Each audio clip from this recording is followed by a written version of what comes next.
Yeah, fuck Ferngully. Oh. Yeah, I know what my number 6 is. Oh. Go ahead. Yeah, my number 6 is actually a good movie.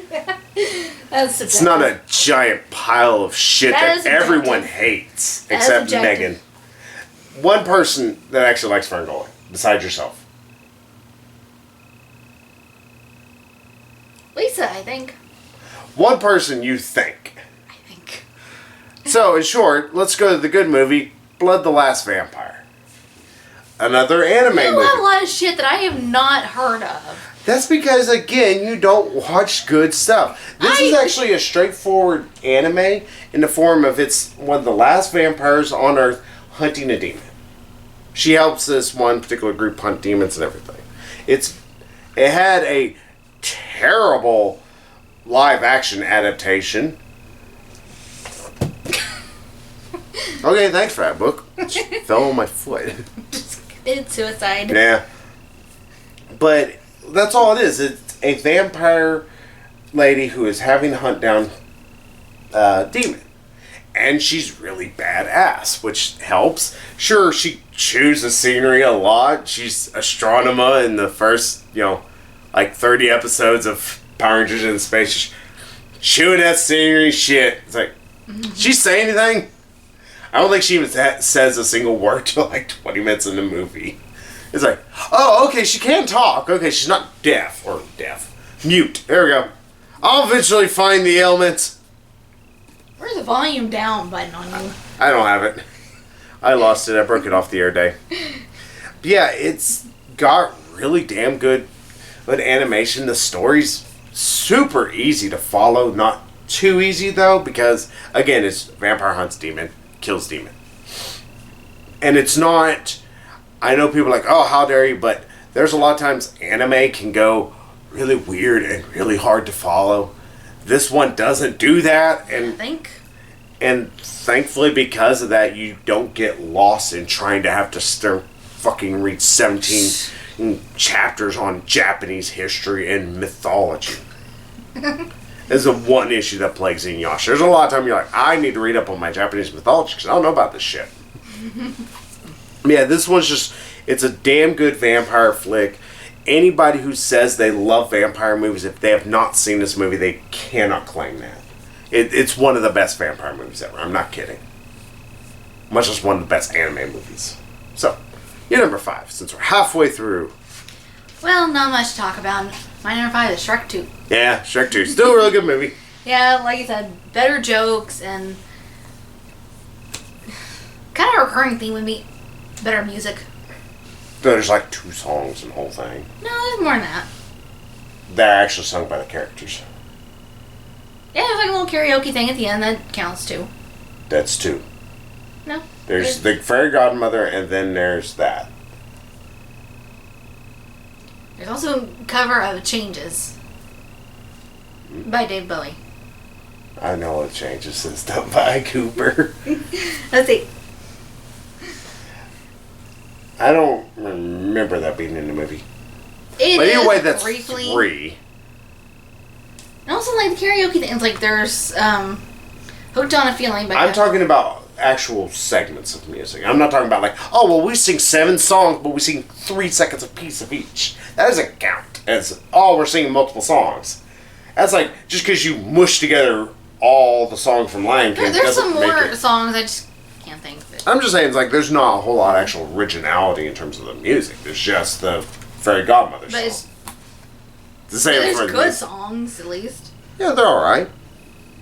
He's like a Live and Let Die in the third one. Well, thank God they didn't have Axl Rose sing it. At that point, I would have walked out of the theater. Nope, done. But number 5. You're number 5. Well, second time this has appeared in 3 lists. Transformers the movie. I love this movie still. I can't help it. It's the best 80s tunes you can find in terms of hair metal. And the touch still always gets me... Even though it's as cheesy as you can find. The only thing that could be cheesier is cheese stuffed ravioli covered in Alfredo, covered in 5 cheese marinara with a little bit of Parmesan topped, stuffed inside of an entire thing of Gouda. There's nothing else Shut that's up, cheesier. you're making me hungry. I've been hungry. I've been hungry too. Let's like quickly wrap this up so we can go out to eat. Oh, we shall. But yeah, Transformers movie. On your arm. Yeah, I don't want to say more about it because I've already went on and also still fucking fantastic voice acting, even though Orson Welles did not give a shit throughout this movie. It's funny, it works. I was about to say, somehow it works. Yeah, because he sounds like that villain who doesn't give a fuck, but he's gonna fuck your world up no matter what, because the presence is there. It's like,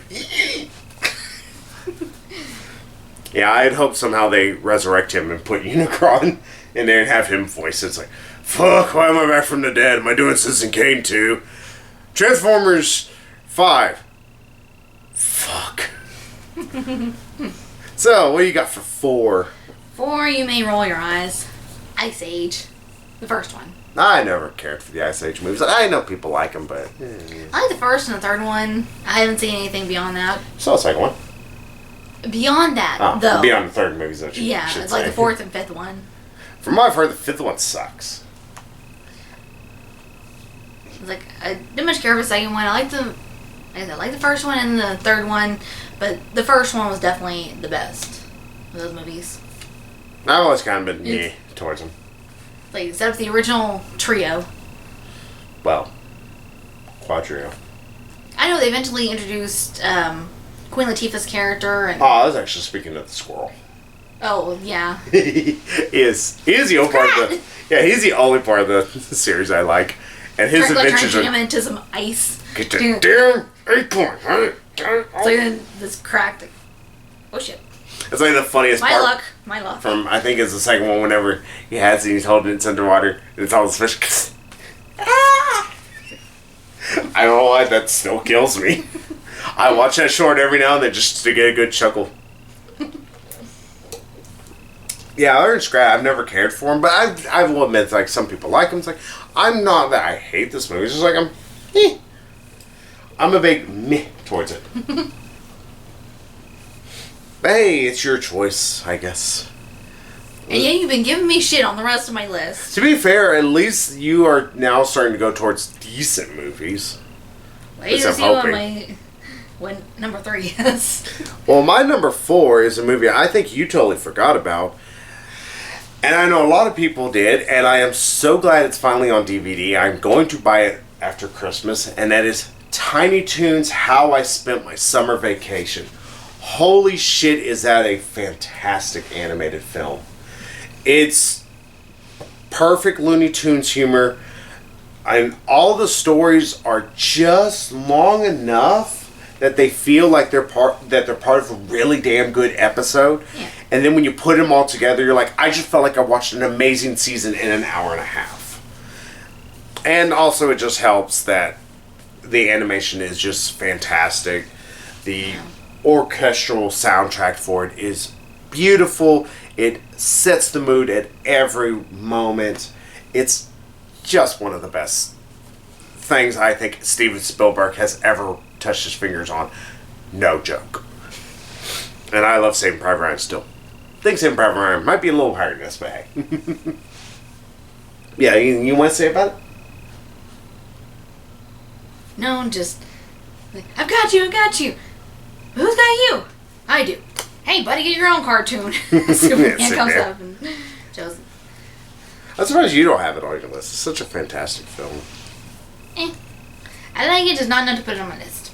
It's Baron Ferngully. Bite me. Oh, first 5 seconds of Baron Ferngully. It's like... But yes, what's your number 3? Anastasia. Come on, you really want to go with that cheap Disney knockoff? Oh, wait. Expensive. That's an expensive Disney knockoff. Bang. Oh, that is such a boring movie that has like one really good song in it. And Darker Than Night. Yeah, and Darker Than Night is awesome. A lot of songs are good. There's one or two that's like, if you haven't seen it in a while, it's kind of forgettable. The movie? Yeah, the movie is very forgettable. No. But anyway. In the dark of the night. Yeah, I like the music. I like the little love story and the fact that it's based in zero reality. You know, it wants to act like it is. Well, it's sort of based on a true story. Although the chick who claimed to be long lost Anastasia, you know what I'm saying, she turned out to, Of course, be a fraud. yeah, they tested her DNA recently, the DNA of her corpse. Well, not only that, but they found Anastasia's bones, and they tested and that was her. They figured out how she died, She was bludgeoned. so she didn't escape after all. None of them escaped. Well, Rasputin will be happy to hear that. And fucking Russians are zany as could be, and they killed them all. Probably too hopped up on vodka. There's my Russian joke for a day. I was going to get so much Russian hate mail. I don't care. Stereotypes. Hey, they like my hardcore Henry video. Russians keep watching. I don't care. Like, he keeps bumping up. I'm like, the hell, I guess they really like that one. Alrighty, unfortunately, I have my final anime movie on here, and I'm going to piss off a lot of anime fans, because it's a Dragon Ball Z movie. But it's the best Dragon Ball Z movie. Though, I will say, I have not seen the new one, Frieza Resurrection. Why it has an F, or Frieza F Resurrection. Why does it have that F in there? I want to know. But the best one is World's Strongest. If I showed you that one without context, you will understand that movie. You will get the characters. You will understand the fighting. I think even you would go, that was actually pretty good. It's amazingly beautifully animated. It's like early 90s, like 91. I want to say it was original when it came out. It has a really damn good story in it that, well, even though technically it's a simple story, but the stakes feel really damn high. It's this guy in this giant bionic suit thing, and he's just like, fuck you, I want to get the strongest person, put my mind into them through telepathy, actually, strange enough. Though people are like, oh, he's going to do science. No, actually, he kind of shows he has a lot of mental capabilities. Like, he's able to, like, stop them with his mind. It's kind of like, especially since I was watching X-Men around the same time when I first saw this, and I was like, Jean Grey, you know, it's totally a dude. And not only that, but I haven't seen the new dubbing that's been done by Funimation. This is one of the few times I would say the dubbing from, I think, 4Kids, when they originally did it from whenever they had control of it, before they let go of it to focus solely on Pokemon, it is actually really good dubbing. Especially considering, like, one of my favorite, like, fuck you moments whenever Goku's about to, I'm going to deliver the final blow, and the bad guy's like, fuck it, bam, shoots him. Just blasts the living shit out of him. It's one of the great, ooh, damn. And like I said, it's a wonderfully animated movie. It's got good story, great character developments, and as far as I've seen from all the dubbings that I have seen, actually really good dubbing. And good music, too, strange enough. It really sets this eerie tone of science and magic kind of mushing together. Mushing. Yeah, mushing. Mishmashing? Yeah. Mush mash. Yeah, I love it. Gee, I couldn't tell. What's your number 2, though? The Prince of Egypt. Prince of Egypt's a good movie. Not my favorite, but it's a good movie. Mm-hmm. Good songs, good animation. Oh, that was DreamWorks showing we can do Disney better than Disney. Because that was I was around the same time when Disney was putting out, I think, Atlantis, Lost Empire, which I think is still a really good movie. I think Prince of Egypt is slightly higher. Atlantis is one of those Disney movies I still have not seen. I got it somewhere over here. Yeah, if y'all don't know, I got piles of DVDs I need to watch. And like 1, 2, 3, 4, 5 6. pile. 6? Yeah, 6. There's a pile behind that pile. I got a movie or two. Yeah, they're like this high. Though, if they don't know where the floor is, it's kind of... Because we can't be midgets for all they know. This is high. It's 4 inches high. That's too high.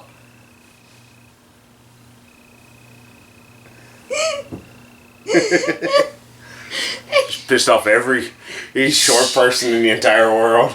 Shut up. Oh. But I would say Prince of Egypt is a good movie. I know some people have a lot of issues because, they're trying to tell this myth about Christianity. Who cares? Take it out of that context, because also it's one of the few that's... 10 Commandments for kids and condensed down a little bit. And not only that, but it's a lot less preachy. Mm-hmm. Like, really, it's more just trying to tell a story. Yeah, that's what it feels like. It's more just a good story. Yeah, not really a, like, religion's, like... Not really, like, taking from the Bible, more just, like, trying to tell a story. Yeah, which is the reason why The Burning Bush is even voiced by Val Kilmer. Yeah.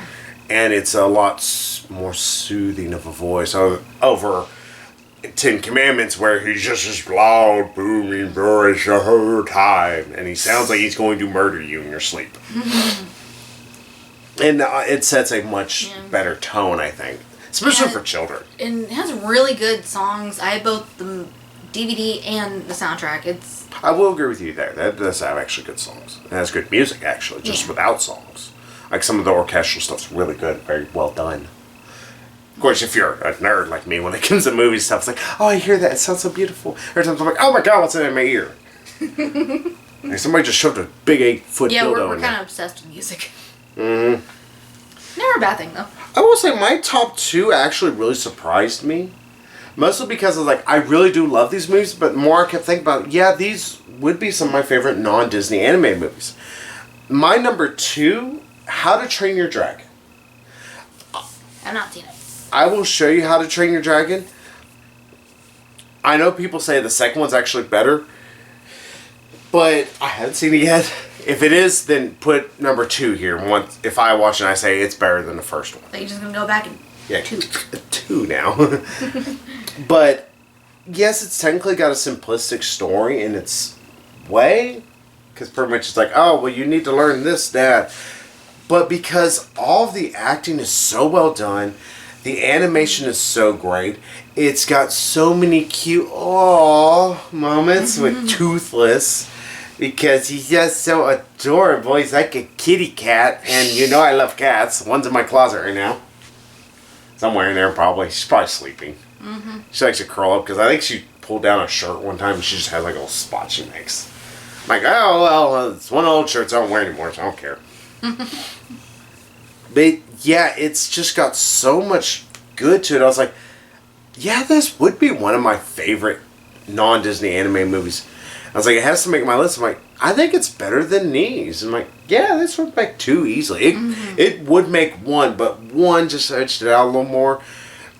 Like, the biggest fault I can say is technically the story's a little simplistic, but it's not told in a simplistic manner. And because of that, it makes for a very interesting tale to watch. And also, I love watching anything to do with Vikings. It's good to hear about Vikings. We never hear enough about Vikings. We need more Viking tales. Well, so hey, that's my number 2. What about your number 2?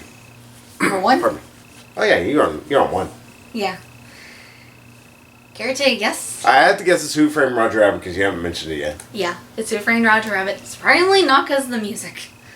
Well, considering there's like no songs in the movie. There's like 1 or 2 songs. If you include when Roger Rabbit's smashing plates over his head, that doesn't count. I'm talking about like when Jessica Rabbit's up there singing. Not really a song, because it's not like not like a whole group of people are dancing up there with her. Yeah, it's like I love that movie. It's like it's really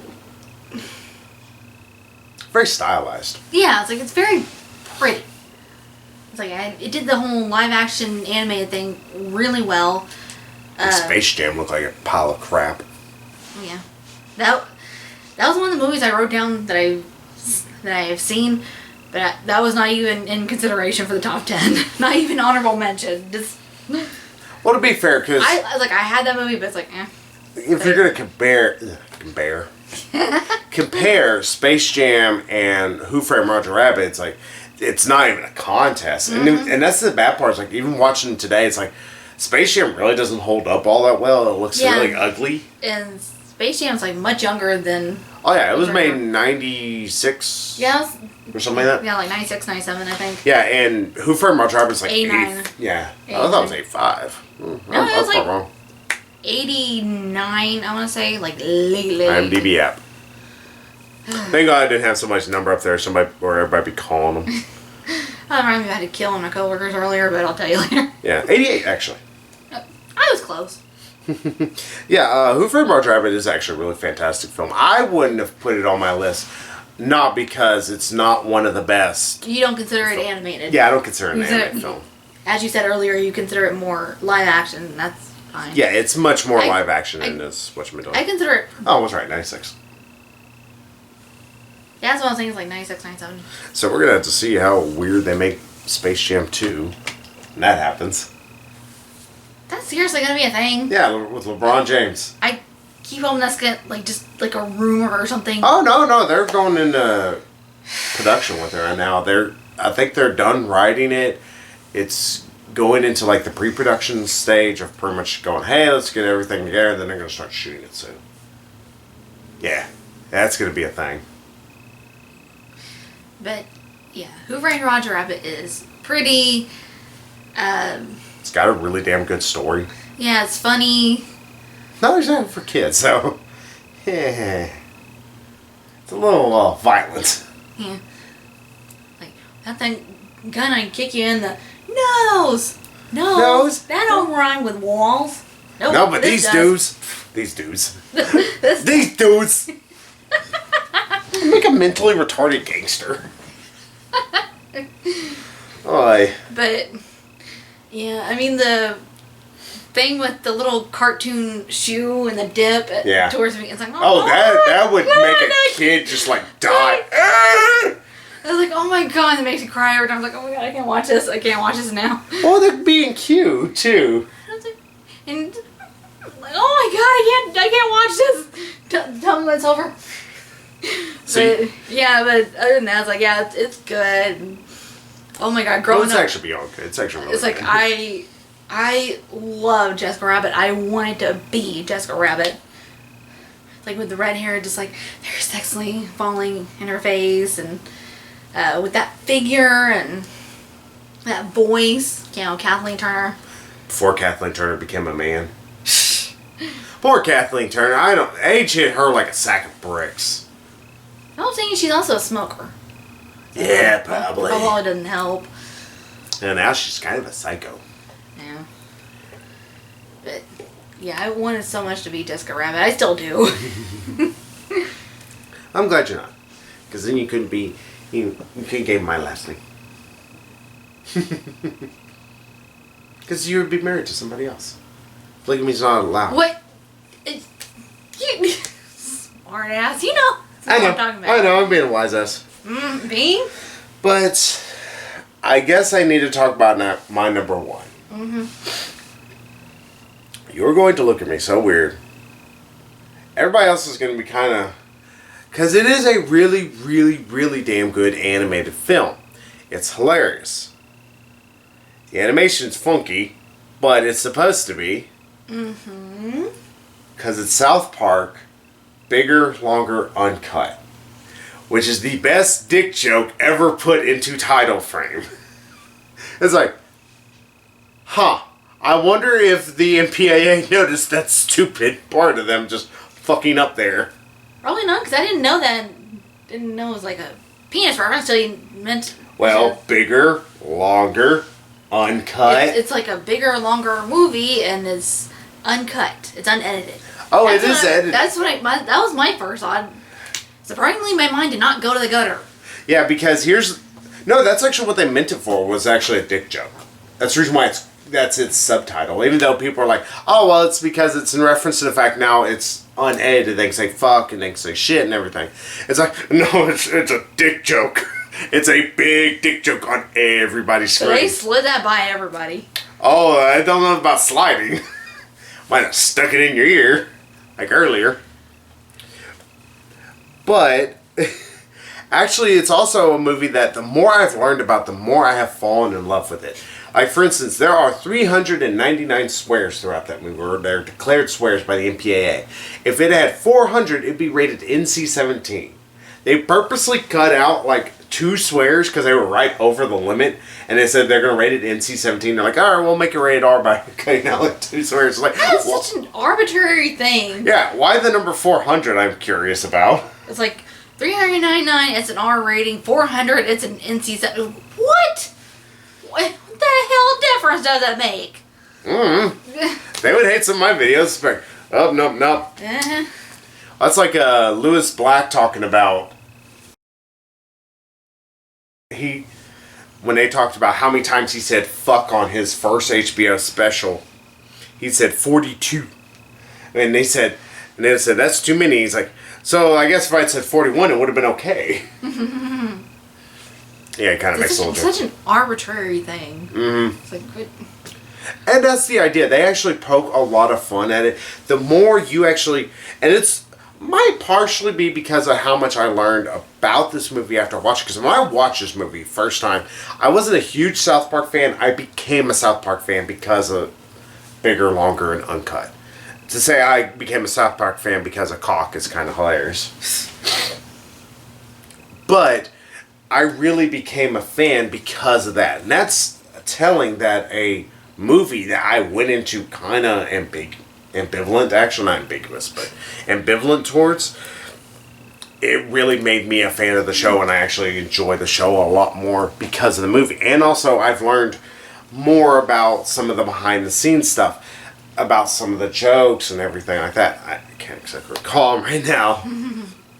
But not only that, but it also has just memorable songs, like Blame Canada. Like the other day, we were singing at my work because we were bored, and we had a box that somehow was supposed to be in Canada, but it's here. And it's there, Blame Canada, all dancing around, so they're singing that. I'm pretty sure they all thought we were smoking weed or something. Like, fuck the Flula boys, let them just do what the hell they're doing. And then there's, I mean, always everybody's gonna remember fuck your, or shut your fucking face, Uncle Fucker. Which, if I'm not mistaken, won a Grammy. yeah, I think so too. Yeah, like it's funny. I think that was also up for almost an Oscar for original song.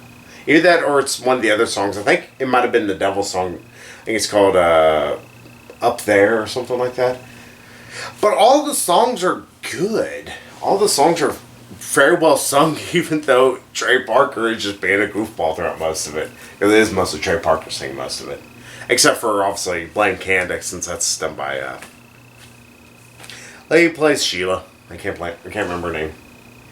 But, also, we gotta have, also the bigger, longer, uncut version of Kyle's Mom's a Bitch, which is still the funniest damn thing ever, especially when they're singing in, like, 4 different languages. They sing it in Swedish, in French, and then they sing it in Zulu, I think. It's hilarious. Especially Cartman in blackface. It is... If you say so. It is completely raunchy. It is completely insane. But it is one of my favorite animated movies. In fact, it is my favorite non-Disney animated film. It made me want to get more into learning about animation. It's the reason why I, for a while, wanted to become a cartoonist. I mean, I suck because I can't draw worth a shit, and because of it, I also have an absurd sense of humor. A little bit of a dirty one at times. A little bit. Not a whole lot, but a little bit. So, I mean, of course it's going to be my favorite non-Disney animated film. I mean, it shaped me to be me. And that's the best thing that it can do. Especially since all good it did. Oh, so that's our list. Agree, disagree. Mine, you'll probably disagree with some of these, probably the placements. Which, I fought with a lot of them. There's some movies that I wanted to make the list. There we go. Brain figured out words instead of just mushing them together. Like, I really wanted to find a spot for Kung Fu Panda 2. I really love that movie too. But, just couldn't quite get an area. Secret of NIMH almost made my list as well. I was like, damn, I really want to find a spot for Secret of NIMH. I couldn't bear taking some things down. Even though people are like, well, take heavy metal down. No, I still think heavy metal deserves to be on the list more. I still watch heavy metal all the time. Or at least parts of it. Because you try watching it in one scene, you're like, my brain hurts. So, hey, that's... And I would say, disagree with Megan's list because, like, half it's bunk. I just gotta fuck with you a little bit. So, we know this video is going to be coming out, like, right before Halloween. And I did want to put forth a top 10 horror films. But we can't. Sorry. We would have to do... Scheduling issues. Yeah, we would have to do 2 videos in the span of 3 days. Charlie's brain's going to break at that point. I'm like, no. So, we will have one, though, in a couple of weeks. Even though I know it's going to be a little early. Those who used to follow me on LiveJournal knew that always during November... Pardon me. Well, 1 November when I was able to keep doing it. I love doing this one thing I called Turkey Month. I did just some of the best or some of the worst movies that bombed domestically, sometimes completely altogether. I even did Pluto Nash, or Adventures of Pluto Nash. That wasn't fun. So I think our next top 10 we'll have to discover it. It's something I'm always curious about, and that is the top 10 turkeys. Our top 10 favorite films that have bombed completely. Maybe they've recovered their costs eventually. But when they released, no. These were bombs. So, we'll see you then. I think this one's going to have issues because I'm going to have to help her study some about these. And hopefully we can give you some good old turkey meat before you eat your turkey. Which is the reason why I'm doing a stupid pun. So, we will see you all next time and keep being contentious.